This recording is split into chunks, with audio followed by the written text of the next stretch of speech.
Good evening, world of Facebook.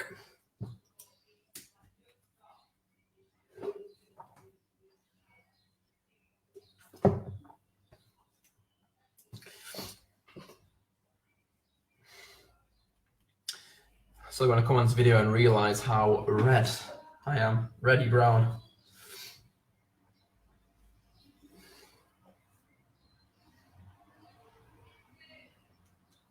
That's how red. We'll give it a couple of minutes, let people log on.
Who do we have viewing? Hope you're well. If you're watching, please say hello.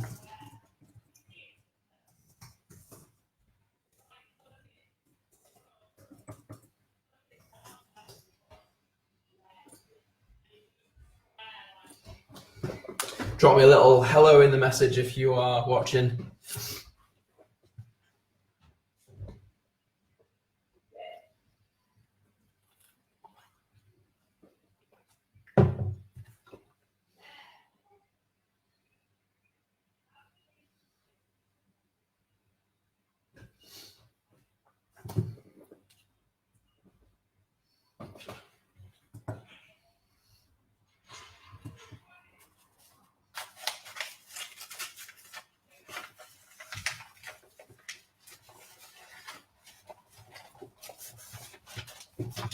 Yo, Lucy Thompson.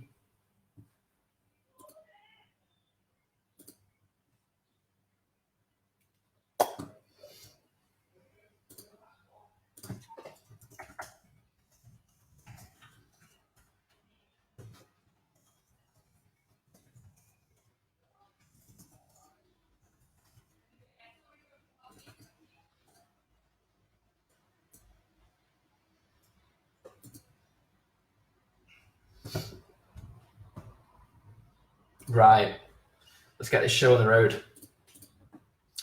So, Wellness Wednesday, I'm going to be talking about planning and talking about like how habits are formed and how people go wrong with habits, and hopefully create some tactics about ways of stopping habits, stopping habits from becoming negative or stopping going into like a bad loop as well. So first off, what we'll talk about is planning and preparation. Now, we get asked quite often, like if we can do food plans for people, if that's something that we do, and quite often, like we say, like not quite, because the idea of a food plan is that you're meant to do it yourself.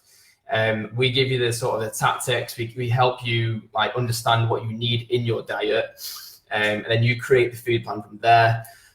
But a lot of people go wrong with it just because one, they don't really plan enough for it. They don't prepare like food diaries, or they don't prepare shopping lists, or they don't actually prepare what they're going to eat. And also they don't give it enough time. They don't give it enough consistency for it to become a habit. So in the space of like 4 weeks, you can just totally give up on your food plan, on your healthy food plan. So I'm not going to go into specifics of what you're supposed to have in terms of like proteins, fats, carbs, veg, because to be honest, most people know that stuff. Like everyone knows an apple is better than a chocolate bar, but what people struggle with is actually becoming part of their routine. And Ben's done a lot on like the mindset, the psychology side of health and like how humans think. So that's what's really important, just understanding why you people do what they do and how we can improve it. So where do people go wrong firstly with like sort of a food plan? So people go wrong because ultimately just wing it. So anytime someone says like, I'm going to start eating healthy, the first question I say is like, well, what's healthy to you? What are you going to start eating? And they'll just go, oh, you know, like fruit, veg, like they just sort of throw words and out there just to sort of answer the question, but you don't have an actual plan. So you're actually just going to wing it. So when it comes around to Monday and you're going into your week, you don't actually know what you're actually going to do. So when it comes around to say Monday evening and you've got no plan, it's like, well, straight away you're setting yourself up for failure because you've not actually created some sort of plan. So where people go wrong firstly is that they don't plan anything and they just wing it. They just completely blag it. And imagine you came to the gym and all we did was wing the workout and just sort of go with the flow and just like, so we'll just do this now. No, we have a plan all the time because you need to follow a set structure. So when you know what needs to be in your diet in terms of like meats, fish, eggs, vegetables, fruit, when you know what's in, when you know what needs to be in your diet, you can then put that into your actual plan. So like I say, most people understand and they know what you need, what is healthy, like you know that stuff. What you need to do now is actually plan out what you need to put into your diary. So so why do you need to plan? Like what is the need to do like an actual food plan? So the reason why you should do a food plan is that it makes you accountable and it actually gives you some structure. So I was speaking to a member, what day is it? Monday, because it was bank holiday. Speaking to one of our members over the phone, and he said, I'm just going to train. I'm going to do three workouts a week. It'd been a couple of months that he's done any exercise for because he's super busy at work. So it's been a couple of months since he's actually done any exercise. So I said, so he said, I'm just going to do a few workouts in the week, maybe a couple of runs. So I said, right, well, tell me exactly what days you're going to do it. Tell me exactly how far you're going to run. So, right, okay. And he came back with a plan, an actual plan of what he's going to do. Then he said, when I get home, I'm just going to do like bodyweight exercises. So I said, right, okay. Tell me exactly what bodyweight exercises you're going to do and tell me exactly how many you're going to do of them. Now, the reason why we tell people to do this is because you have an actual set plan of what you're going to do and you've actually got something to follow. You're not just winging it, you're following something.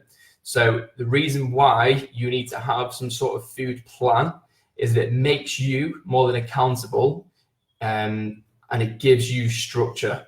So when it gets around to the middle of the week, when it gets around to Wednesday evening, it's 8 o'clock at night and you're like, what on earth do I eat? You look at your food plan and you go, I plan to eat this chicken stir fry and that's the plan I'm going to stick to. And you know what also, when you follow in a plan and you tick something off, it's such a good feeling that like you've accomplished something. And you might just think, oh, it's something as small as that, doesn't mean anything. Honestly, when you've ticked something off, it's such a great feeling. The first thing everyone should do before they get out of bed is just literally, before they get out of bed? The first thing everyone should do when they get out of bed is make the bed straight away, because straight away you're starting your day super positive and you're ticking off like a big positive straight away.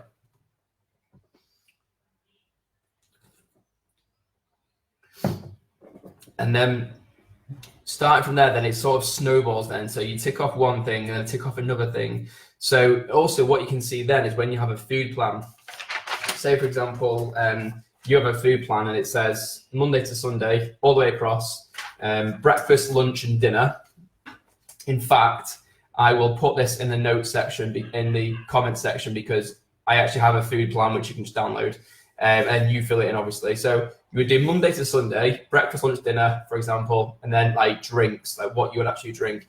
So what you can do is you can look at your week, and then when it gets around to Sunday, you can be like, right, out of 21 meals, I ticked off 15 meals. Amazing. So you stuck to, what's that percentage? About 75%. You stuck to about 75% of your food plan. So the plan for next week is to try and stick to 80% of it. Or to be honest, it's just to stick to 75% of it again. So you're actually ticking it off. And the idea of a food plan is that you see more green ticks on your food plan each week.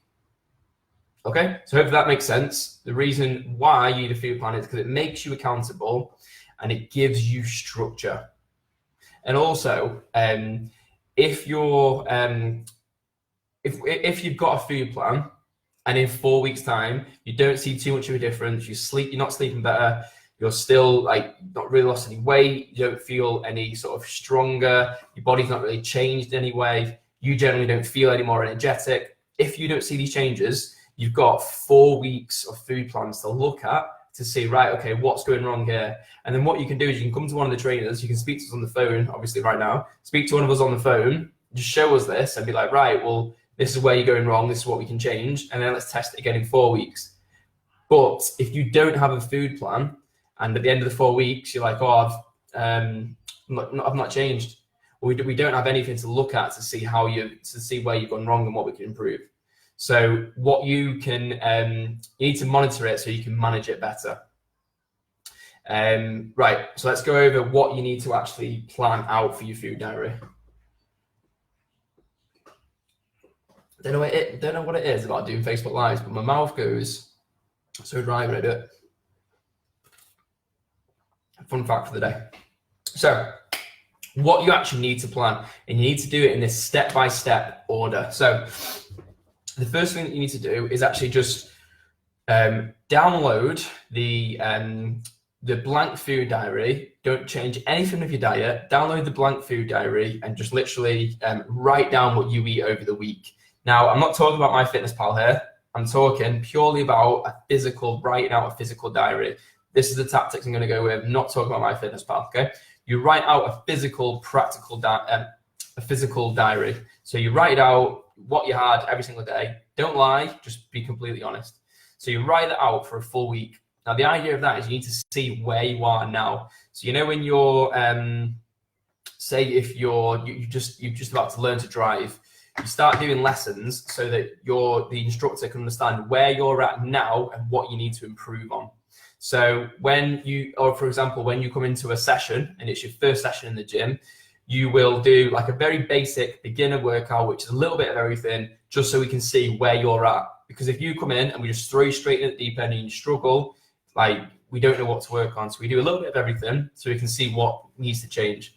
So step one is you need to download the blank food diary. You need to write out for a week everything that you would eat, drink, okay? Write down absolutely everything. And then what we do, we look at that at the end of the week. You can look at it, we can look at it together. Look at the end of the week and we change one, maybe two things. And when I say one thing, I mean just one thing, maybe in each day. I don't want to change absolutely everything because you're not going to stick to it. Just be completely honest with you, you're not going to stick to it if we change too many things. So, so step two is then you create a food plan. So say, for example, you have this this pad that has last week's food diary of what you ate and consumed last week.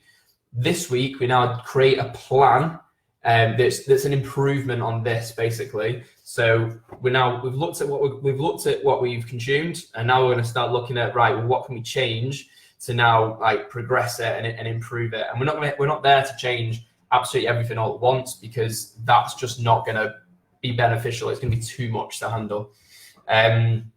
So you create your food plan then of what's realistic for you. Okay, there's no point saying you're going to do 3 gourmet meals every week, every day, because it's just not going to happen. Like, you might just be going from not eating breakfast to then eating some breakfast. To be honest, I'm a big believer in a good breakfast. And when I say a good breakfast, I don't mean like a full English breakfast. However, they are delicious. What I mean is I'm a big believer of have breakfast, because I just think it's a good positive start to the day. Obviously, if it's a good breakfast, of course. So you would plan out what you're going to eat over the week, okay? Step 3 is then you now create the shopping list for that plan. So say, for example, 3 nights of the week, you have it. I'm going to use the most boring example, but 3 nights of the week, you're having chicken stir fry. You can't go into the week saying, I'm going to have chicken stir fry if you haven't got chicken and stir fry in the house, vegetables. It's like saying I'm going to go to the gym but having no trainers, shorts, socks, clothes, tights, whatever. You need to have the the ingredients to now make the food in the week. So simple. So it's not like you can't just change it overnight. Basically, it takes a lot longer than that, and you can't just change it overnight. It's something that needs to be sort of changed one step at a time, and that's how you change.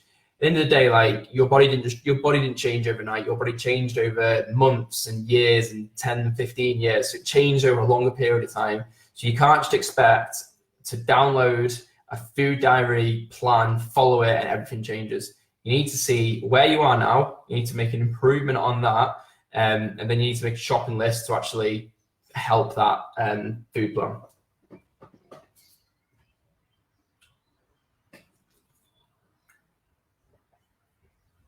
Hi, Joe. Hope you're good. Right. So let's just recap before we go into the habits section. So planning, we're talking about food planning in particular. Where do people go wrong? They go wrong because they wing it and they totally blag it and they have no actual plan. So why do you need a plan? It makes you accountable and it gives you structure to your week. So it's as simple as that. You need to have a plan because it makes you accountable, it makes you do it, and it gives you structure in the week. So when it gets around to Wednesday night, you're tired, you follow the plan that's on, you follow the meal that's on the plan. And final bit, now what do you need to plan? You need to get a blank food diary, which you can download. I'll put the link in here. You get a blank food diary. You write out everything you eat over the week. So you literally write it down as you go, or you write it down at the end of the day, or however you want to do it. You write it down for a week, and then we see together what needs improving. So step 2 is then we create the food plan based off what you've eaten over the week and what we need to improve, whether that's less carbs, more protein, timing your meals, or having more vegetables. We work that out with you. So show us, we'll work it out with you. And step 3 is then you need to then get the shopping list together to then basically you to make this food plan happen. So you can go shopping. As you watch this, if you're watching it, replaying it live, if you're replaying it, just comment. And if you do comment, just comment question. Put the question specific, because obviously I just see the comments at the end, so I don't know exactly what you'd be asking the question on. Okay. If anyone's got any questions on any food plans, just drop me a comment and I will reply. The next part I'm going to talk about is habits and routines. Okay. So I've been reading this fantastic book called Habits and Routines. It's something I was really interested in, and it's honestly, it's been absolutely great. It's got really good examples in it, so I would recommend it. It is called The Power of Habit by Charles Duhigg, something like that. Okay, so basically we are just maybe hundreds, not thousands. We are just hundreds of habits that we just do every day. So every single thing that I'm doing. So from the moment you wake up, which side you get out of bed, which side you put on the floor first, how you walk, how you brush your teeth, how you shower, all these things are absolute habits. Like everything that you're doing, the way that you're sat now, the way you're holding the phone, everything you're doing is just a habit. You've just got used to doing it that way. And again, habits don't just form overnight. They take weeks, months, years, and you don't even realize that you're doing it. If you look at the way you're driving now compared to how you were driving when you passed your driving test, completely different, but you didn't see that happen change. It progressively changed. But someone's coming. So we are just built up of hundreds of habits that we do in different scenarios all the time. So when someone comes to Benchmark for the first time, and they come in with like bad, I don't want to use the word bad, with mobility issues or like the way that they exercise, they built up bad habits and routines with their exercise. So we will work on that and change it and try and take the habits out. But again, it doesn't happen overnight. It's one step at a time with this. So what I'll talk about is like the habit loop and how it works. So the habit loop, what we have is you'll have your cue, which then activates your routine, and this activates a reward, and it goes back around to this cue again. So if I can show you some really simple examples. So say, for example, a cue is like an emotional one. So you're feeling low. The routine would be, right, I'm going to eat food, and the reward then is comfort eating. So you feel comfort, and you sort of maybe get a slight endorphin rush, and you just feel happier because you sort of, it's like a comforting thing to eat. So another example. So if you're feeling tired, again, that'll be the cue. If you're feeling tired, your routine would be eating sugary foods or drinking a sugary drink. So, and then that will give you a quick boost that will make you feel better for a short period of time. Final example. So your cue, let's say, for example, would be you're feeling stressed and emotional and you're feeling stressed.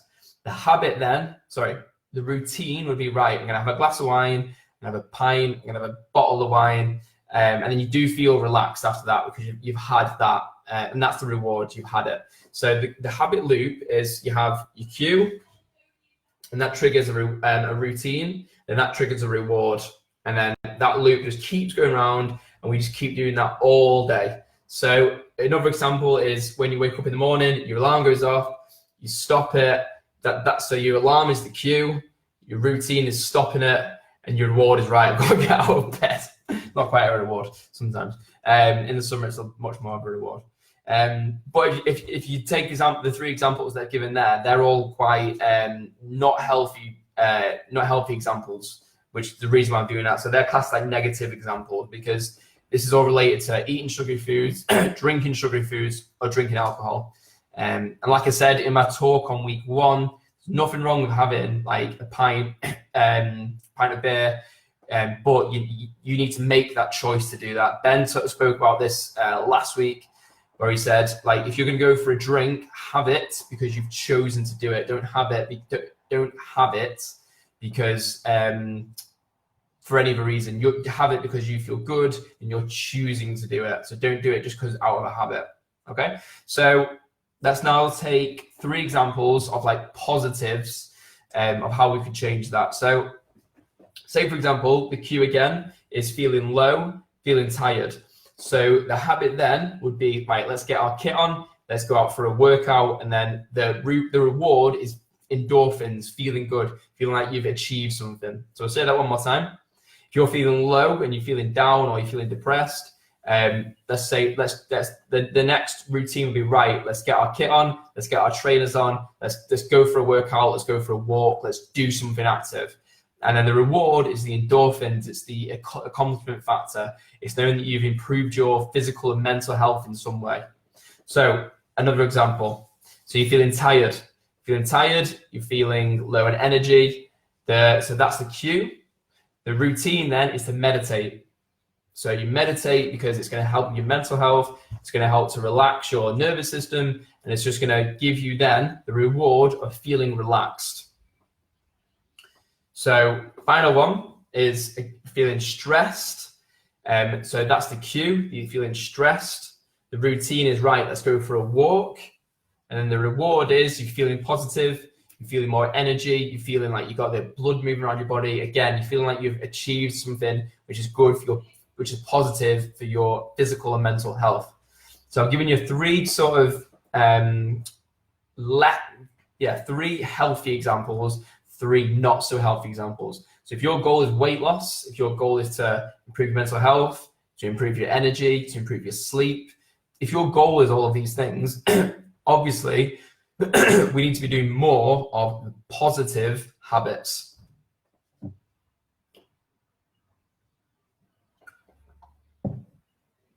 Paul Best, how are we doing? Vicky, how are we doing? Right. So what I think would be good now, and again, if you're watching it live, I'll give you a minute. If you're replaying this, just grab yourself a piece of paper and just press pause on this. But basically, what I now want you to think of is all of your good and bad habits. Now, and I don't mean leaving, like my bad habits around the house, as I can be quite messy. I never shut drawers. I never put lids on things. Like, they're habits that we're not talking about. What you need to talk about is the habit of turning up 10 minutes late for the workout, the habit of not going to the gym, like the habit of choosing a chocolate bar instead of having something healthy. Like, they're the habits that I want you to start thinking about. So just have a little think for 30 seconds, like, what are some of your good, what are some of your bad habits? So, like, say, for example, I'll give you one, which is an easy one, which is based on exercise. A bad habit of mine sometimes of exercise is that I don't always do a proper warm-up. So, like, my back can feel tight, my hips can feel tight, and it's a bad habit because I should know better, because I'm a trainer and like I should be doing a more thorough warm-up, but I don't, and it's a bad habit. I generally don't have many bad habits when it comes to actually doing workouts or training, because it's become part of my routine now. It is a habit to go to the gym. Whether I have a good workout or not, it's a different matter, but like, my habit now is I actually go to the gym, and that's because I've become disciplined with it, and it's taken years, and I actually enjoy it as well. So have a think about what are your good and what are your bad habits. I'll tell you why in a second.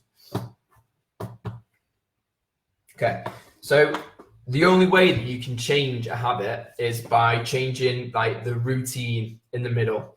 When people like look to quit smoking, probably the worst thing you can do is just to stop smoking. Like, physically stop, don't buy any more cigarettes and stop, because your body is used to having something, some sort of nicotine, some sort of stimulant to, well, yeah, it's just used to having that stimulant. So the hardest thing that you can do is just it's just to stop completely. Some people can, and somehow they can just go cold turkey and they'll just stop. And I don't understand why. I'm sure some people can give me a better example, a better reason why. But that's just sometimes the way people are, is that they just go cold turkey, and that's what works for them. But for most people, what you need to do is you need to change the routine. So that cue of feeling tired, feeling low, feeling depressed, feeling stressed, that cue, you now need to change that routine. So what's the routine that you normally do when you feel tired? If you're feeling tired, do you get angry? If you're feeling tired, do you drink wine? If you feel tired, do you eat? If you're tired, do you just sit and do nothing? They're habits which long-term aren't going to be healthy. So for you to change that, you need to change that routine. So when you become tired, you need to change that routine, and you'll get the same reward. So where people go wrong is that they don't change, they just try and go cold turkey and stop and think that it'll all work out, when really they need to be changing that routine in the middle. And this doesn't change overnight. This takes time. It's not something that you can just do for a week and then you've mastered how to change routines. It's not. It's hard, but it's worth it in the end. But ultimately, you need to do it long enough for it to actually become a routine.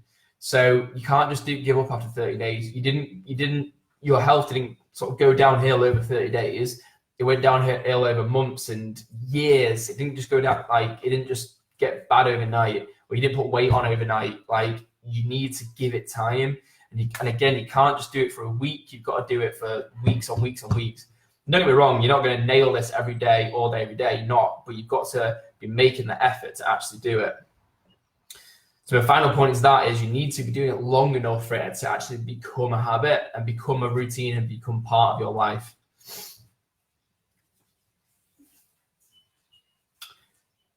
So I think I'm going to stop there in under 30 minutes. I hope that's made sense. It was quite a lot of information. I probably spoke quite fast, but I hope it makes some sense on a very basic level, so you've got some understanding of what you would need to work on next.